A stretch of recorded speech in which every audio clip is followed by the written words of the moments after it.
Welcome to Pindar Poetry. We hope you learned something new. Start by measuring 1 cup long grain rice, 3 cups broth, 1 tsp salt, and 1 tablespoon oil for a single batch. Rinse the rice under cold running water until it runs clear to remove excess starch, then soak the rice for 20 minutes to reduce cooking time. Select low-sodium broth if you prefer to control final salt levels, or use regular broth and skip extra salt. Keeping measurements exact makes the soup rice consistent every time.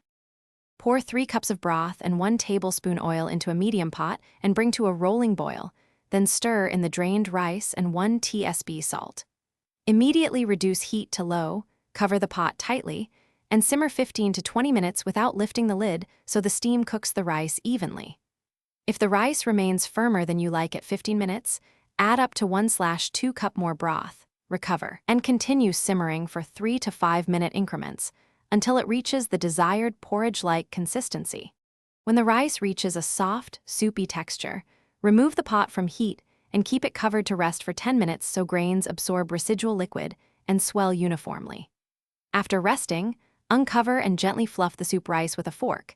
Then stir in 1 tablespoon butter and 2 tablespoon chopped herbs such as parsley or scallion for richness and bright flavor.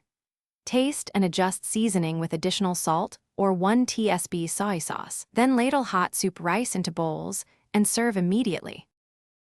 Thanks for watching. Consider subscribing if we helped you.